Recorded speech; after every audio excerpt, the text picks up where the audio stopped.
I'm selling this house because I'm moving in with her. The father, who betrayed my mother, further hurt her. The house was in my father's name, but my mother had also contributed a significant amount of money to build it, and she loved this house. Yet, my father monopolized everything without listening to my mother's opinions. And 12 years after my parents got divorced, I came to understand things I couldn't at the time and decided to take revenge on my father. I couldn't forgive my father for living comfortably after hurting my mother, who had worked hard to raise me. Do you condone affairs? So, I said this during an interview at my father's company. My name is Kelly. I'm a 21-year-old senior in college, currently job hunting. My parents divorced when I was young, and we moved to my mother's hometown, causing a significant change in my environment and leading to some instability in my mental health. In school, because I wasn't very sociable, making friends was difficult. I lacked the courage to initiate conversations. Therefore, for the 2 years from transferring schools until graduating elementary school, I felt isolated and often became sad reminiscing about friends from my previous school. Moreover, my mother was working all day, so the time we could spend together decreased, and I spent a lot of time with my grandparents. My grandparents were caring, but having always been with my parents, I found it hard to open up to them. However, things settled down when I entered middle school. Many students were from different elementary schools, so I finally met people who didn't judge me. I made friends and gradually started to brighten up, deciding to stop being constantly sad. Also, I resolved not to be a burden on my mother and focused more on my studies. I was able to receive a scholarship that covered my tuition for college, and my days were filled with studying and part-time work. I wanted to make my mother proud and ensure she could live a calm and peaceful life, which made my busy life feel fulfilling. Although I became more sociable over time, the trauma from my past didn't completely vanish. Up until 4th grade, when my parents got divorced, I lived a normal family life with both my parents. As a child, I was introverted, had friends, but often spent holidays with my family. I think I was a child who loved my family. We had meals together in the morning and evening, and there was a peaceful time of family togetherness after dinner. However, at some point, my father began coming home late from work, and there were days when he didn't return before I went to bed. My father had already been promoted to a position of responsibility by then, and I was told by my mother that he couldn't come home because of work. Although I felt lonely, I understood that our current lifestyle was thanks to my father's job. So, I wished his work would end early. These days continued until one night, when I woke up and heard my parents arguing. There had never been such heated arguments before, so out of curiosity and anxiety, I approached them. Tentatively peeking, I saw my father angry, saying as he left the living room with his luggage, "Enough! I prefer her over you. It's over, we're getting a divorce." At these words, my mother burst into tears, and my father ignored her and headed for the entrance. "Dad!" Knowing what divorce meant, I feared I might never see my father again and ran towards him, trying to stop him. I had always thought of him as a kind father who played with me, so I hoped he would stop. "Get out of my way!" However, my father glanced at me and, without hesitation, pushed me away, even though he had never been rough or unkind before. Thrown with force, I tumbled down the hallway, bruising myself. The shock of being yelled at and pushed away by my father, combined with the pain from the fall, made me burst into tears. I didn't want to believe it, but the physical pain made the reality sink in, making me even more sorrowful. Confused about why my father suddenly became so cold towards me, without understanding the reason, I couldn't stop crying. My mother hugged me as I cried, but my father ignored my tears and left the house without looking back. Watching him leave, I felt abandoned by my father and cried even more. This incident made me fearful of trusting anyone other than my mother for a while, making me even more introverted. After that, my father didn't return, and we continued living in the house, but a few days later, my father came back. I harbored a fleeting hope that maybe we could go back to being the family we once were, but that hope was crushed in no time. "I'm moving in with her, so we're selling this house. Get out already."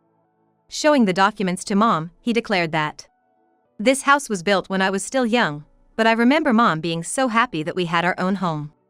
I'm pretty sure she said it was built with the cooperation of both her and Dad. So, when Dad decided to sell the house without consulting her, Mom protested because she had contributed a significant amount to it, but ultimately, she had to give up because it was in Dad's name. That's how Mom and I were pushed out and moved to my grandparents' place. What kind of interactions happened between them after that, I don't know since I was just a kid. But I started to wonder why, even though we should have received child support, Mom worked so much. I thought it was largely for my sake, but wouldn't there be more financial leeway with the child support from Dad? So, when I was in high school and curious about it, I asked my grandparents. I thought Mom wouldn't want to tell me, and it was a shock to her too, so I couldn't ask her. What I heard from my grandparents was that Dad had dodged paying them.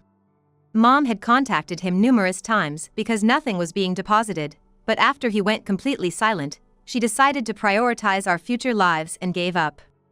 The reason for their divorce was, as I suspected, Dad's infidelity, and it became clear that he had betrayed our family. Understanding why Mom worked so hard after hearing this from my grandparents, I was satisfied, but anger towards Dad welled up inside me. Mom had decided not to pursue it any further, not even trying to track down Dad's address. While I was angry at Dad, who didn't seem to have any remorse, more than that, I wanted to make things easier for Mom, who was going through a tough time. She was always busy from morning till night, putting me before herself, and I wanted her to have time to relax. I always thought Mom should take more care of herself. So, with my anger towards Dad fueling me, I worked even harder in my studies to get a good job and help Mom out. It was frustrating to think of Dad living carefree, but I tried not to mind and focused on prioritizing our current lives just like Mom did. Then, as I became a college student and started to think about job hunting. To create a better resume, I was sorting through the storage room, trying to recall the past to craft my self-promotion. I stumbled upon letters from friends before I moved schools as a kid and got lost in memories while organizing the storage. Among them, I found a box I didn't recognize. Filled with curiosity about its contents, I discovered it was filled with documents from Dad's infidelity investigation. Surprised it was hidden away like this. I hadn't been dwelling on Dad but couldn't help wanting to know what happened between my parents. As I read through the documents, more detailed than what I had heard from my grandparents, the desire for revenge grew stronger. My grandparents probably chose their words carefully, not wanting to upset me, or they didn't know the details. The more I read, the more I realized Dad had done worse things than I imagined. Having been unfaithful for longer and likely not even trying to hide it from Mom when he was working late. Moreover, his affair partner was 6 years his junior, and she had been through a lot. After an accident that killed her mother, leaving her in a father-only household, she worked from a young age due to her father's after effects. Despite her challenging life, didn't she think it wrong to destroy another family? In the evidence photos of the affair, the woman walking arm in arm with Dad was visibly pregnant, already expecting. I couldn't help but feel disgusted looking at the two of them standing there with calm faces. Without knowing anything, they might look like a happy couple in the photo. But in reality, they were two people who didn't care that my mom and I were suffering. I had been angry at Dad but tried not to let it bother me, yet seeing this, I couldn't ignore it any longer. I felt a burning desire to make them pay, but I held back. Thinking of how it would sadden Mom and considering the future of their child. Who would be about middle school age by now if the child from the pregnancy had been born? I couldn't forgive my dad and his affair partner, but acting on my emotions and seeking revenge would just end up hurting their child the same way I was hurt. I absolutely didn't want to become someone as low as my dad, and that stopped me. However, my feelings of unforgiveness were too strong, and I couldn't just let it go. A few days later, on a day off, I decided to visit the house mentioned in the investigation report. It was something from the past, so they probably weren't there anymore, but I needed to see for myself. Upon arriving, I found that the house no longer existed, which left me with mixed feelings of disappointment and relief. There was a part of me that wanted to confront my dad, ask him why he cheated, and how he could just abandon my mom and me. But knowing I probably wouldn't see him again, I decided to try and put it all behind me. However, as I was walking away, trying to forget, something in my mind hit me in front of a house. I stopped dead in my tracks, shaken. It was driven by a what-if, so I took a closer look at the house. It was a detached home, with a large yard that even had a play area for kids. Maybe because it was a holiday and school was out, I could faintly hear children's voices. If my dad had remarried his affair partner after the divorce, it wouldn't be strange for them to have started a new family. Just thinking about it made my chest tighten with a painful feeling. Then, the front door opened, and kids came out, so I moved a bit further away to watch. Following the kids, adults appeared, and even though they had aged, I recognized them as my dad and his affair partner. My dad had built a happy family with her, without supporting us. While my mom struggled, my dad was living carefree, which filled me with rage, and I clenched my fists tightly. After watching them leave the house together in a cheerful family outing, I went straight to a detective agency to inquire about my dad's current family situation. I used all the savings from my allowance and part-time job earnings to pay for the investigation. When the results came back, they confirmed that my dad had been living a prosperous life even after the divorce, with 3 children. Knowing he and his affair partner had been living without facing any consequences for their actions while my mom and I suffered made me bitter. Despite everything, I realized I still harbored anger and resentment towards my dad and his partner for living so nonchalantly after destroying our family. I wished they could experience the same kind of hardship and pain that my mom and I had gone through. Yet, I knew their children were innocent and didn't deserve to suffer because of their parents' actions. So, I decided I needed to meet and talk to them once, if only to sort out my own feelings. I calmed myself down, hoping for a rational conversation, and decided to visit them on my way home from school when the affair partner, now a stay-at-home mom, would likely be there. What kind of mindset did she have to enter into an affair with a married man and still live happily? Thinking over what I wanted to say and ask, I went to their house on a day school ended in the morning and rang the doorbell. As expected, the affair partner, Anna, answered the door. "Hello, who might you be?" she asked with a normal expression, and I confronted her. "How can you live so normally after stealing my dad and breaking up my family?" But it seemed I wasn't as calm as I thought, and my question came out more harshly than intended. "What are you talking about?" she responded, visibly taken aback by my sudden accusation. To her, perhaps the affair was something easily forgotten. That thought made my chest tighten again. As I explained everything about my dad's affair 12 years ago and our relationship, I couldn't help but cry, remembering the pain of those times. After finishing my explanation, I observed her reaction closely. What I learned then made me even more determined to seek revenge. Some time had passed, and I found myself attending a job interview. My grades were good, and I had been active in various activities, giving me plenty of points to highlight. Thanks to that, I usually passed the document screening phase without trouble, and this time, the interviewers seemed quite impressed with me even before I started speaking. There were 3 interviewers, who asked me questions while looking over my documents. Thanks to my preparation, I smoothly answered the questions, feeling quite confident from the interviewers' bright expressions and impressed demeanor. Then, at the end, they said I could ask anything I wanted, so I decided to ask something I really needed to know. "Does your company tolerate infidelity? What would you do if such a case occurred?" The interviewer, taken aback by my question, froze for a moment as if he didn't understand. Then, with a puzzled look, he said, "While we've never had a case of infidelity, I suppose some form of punishment would be applied." When asked why I was asking such a question, I laid all my cards on the table. "My father, who abandoned my mother due to his affair, works in this company, and he is currently involved in another affair within the company." One interviewer, visibly angered by my words, slammed his hand on the desk and stood up abruptly. "Are you kidding me?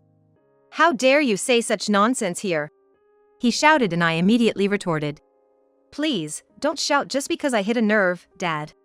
I knew my father worked at this company and that he was involved in the interview process as part of HR. I had specifically applied for the interview to expose his actions. There were many applicants, and there was no guarantee my interviewer would be my dad, but I hoped to tarnish his reputation regardless. His direct confrontation added credibility to my story, and I couldn't help but feel inwardly pleased. Initially, my father didn't recognize me, likely due to the documents he was reviewing. He seemed unsettled but didn't remember my face, only realizing who I was from my name and educational background as his daughter from a previous marriage. Thinking I hadn't recognized him, he seemed relieved. Facing my angry father, I responded calmly. "So, it's true that you left Mom because of your affair, and now you're involved with a younger woman within the company, right?" "I'm only speaking the truth." Indeed, the investigation I commissioned not only covered his life after our family but also revealed his ongoing affairs. Apparently, he's quite the philanderer, having 3 children yet still fooling around. He's currently having an affair with a younger female employee at the same company, and there are photos of them looking happy together, leaving no room for denial. "Are you trying to harass me?" You think you can get away with this? He accused me of lying. He had managed to keep it hidden until now, trying to paint me as the villain to avoid punishment himself. With a smug look, I retorted. The facts speak for themselves, don't they? I was curious about the company's stance on having someone like him in a position of responsibility. My father wanted to pin the blame on me, but it wasn't going to be that easy.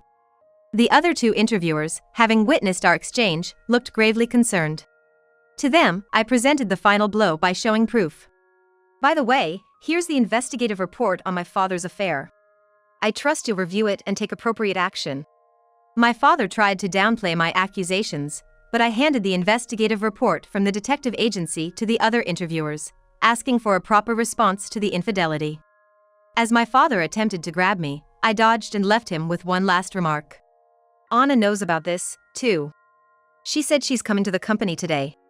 I had informed Anna of my father's affair, and she was furious, vowing to confront him in public to prevent any escape. Before leaving the interview room, I made it clear to my father that he had no way out. He told you? When did you meet her? He was shocked, not expecting that I knew Anna. Ignoring my stunned father, I walked out of the room. Even after closing the door, I could hear his shouting, drawing stares from other applicants. Though it would typically be an uncomfortable atmosphere, spilling everything during the interview made me feel liberated, knowing my father's life wouldn't be smooth sailing from here on out. I came here solely for revenge against my father, so failing the interview wasn't a concern. As I walked down the hallway, intending to leave, I heard running footsteps behind me. Turning around, I saw my father with a furious expression, his face red with anger as he lunged at me. I dodged in surprise, avoiding injury but still stumbled and fell. Looking down at me with a stern face, he shouted, "What have you done? If it weren't for you." As he attempted to hit me again, I braced myself, covering my head with my arms, preparing for the impact. Before he could hit me, my father froze in place. "What are you doing to Kelly? And you told me you were single. You've been lying to me?" Anna arrived just in time, seeing my father about to hit me. She swung her purse, hitting him and shielding me from him. "Anna, it's not like that." My father flustered at Anna's sudden appearance, starting a fight while being overwhelmed by Anna's fury as she hit him with her purse, causing a scene.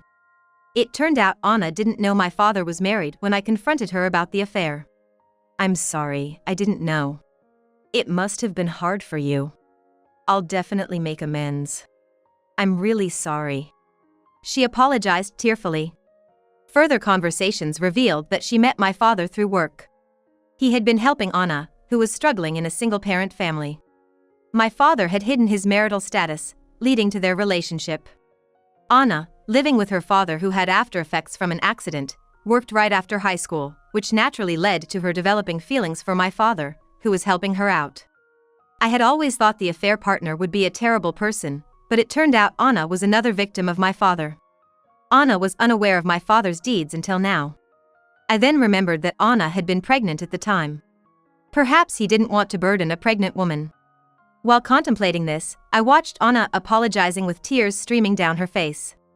I had thought all my father's affair partners were despicable, but seeing Anna, it didn't seem like she was trying to deceive me. So, I told her about my father's current affair with a coworker. The investigation report included information on his ongoing infidelity. Anna, being a victim herself, had the right to know about my father's current affairs. When I showed her the documents, Anna became furious with my father. "Lying about being single, marrying me, and now this again. What kind of person are you?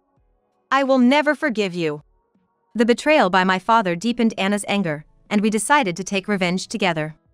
Originally, I had applied to my father's company and was scheduled to go for a second interview. We planned for Anna to come to the company on the day of my interview to publicly denounce my father. The two of us caused quite a scene in the company's hallways, with other male employees holding my father back and security arriving, leading us to leave the company. The commotion drew a large crowd, including the woman from the investigation photos, who watched from the shadows with a tense expression. Exposing my father's misdeeds was my revenge, successfully carried out in broad daylight. Afterward, my father, who could have been a senior director, was demoted due to the affair. Working uncomfortably known for his misdeeds. Previously regarded as a family-oriented good boss, His reputation inside the company plummeted to being labeled the worst man, treated coldly by everyone. The woman involved in the affair quietly resigned from the company. Moreover, Anna demanded child support from my father, leading to their divorce. With the company's cooperation, my father couldn't escape paying. During the divorce mediation, Anna learned that my father hadn't paid child support to my mother either, uncovering his gambling as well. Although he claimed to only play occasionally, it was discovered he had lied about the family's savings to fund his gambling. Discovering these additional secrets beyond the affair, Anna was even more enraged. She managed to make my father pay child support. My father tried to deny everything until the end, making the divorce proceedings drag on. But Anna persistently confronted him, and the scandal became known even to those outside the company who were previously unaware. As a result, my father was completely ostracized. Once the divorce was finalized, Anna attempted to give me the alimony as an apology. This might not make up for everything, but I'm sorry for the trouble I caused. Please accept this. However, since I had kept my revenge against my father a secret from my mother, I declined the money. Anna, you're also a victim of my father. Please keep the money for your children. My mother seemed to have moved past her issues with my father, so there was no point in bringing it up again. Considering how much my mother must have suffered, I thought she wouldn't want to relive those memories, even though my father had faced consequences. Moreover, I harbor no resentment towards Anna and the children, who were also victims of my father. On the contrary, I worried about the challenges they'd face as a single-parent family and began checking in on them more frequently. So, I sometimes meet with the kids and play together, forming a close bond. I can only hope these children grow up to be nothing like their father. Getting to know Anna better, I realized she's usually calm and not the type to raise her voice. Contrary to what one might expect from someone who had such a fierce confrontation with my father at the company. Knowing Anna like this, I pondered if this resilience is what it means to be a strong mother, and I wondered if my mother felt the same way during her divorce. Afterward, I successfully got into my top choice company, and when I told my mom, she was thrilled. Seeing my mom happy about my growth makes me happy too. With the burden of my father behind us, I purely enjoy this happiness. I'm determined to lessen my mom's burden even more once I start working. While I can't forgive my father for what he did, he has already received his punishment, so I want to live happily without giving him another thought.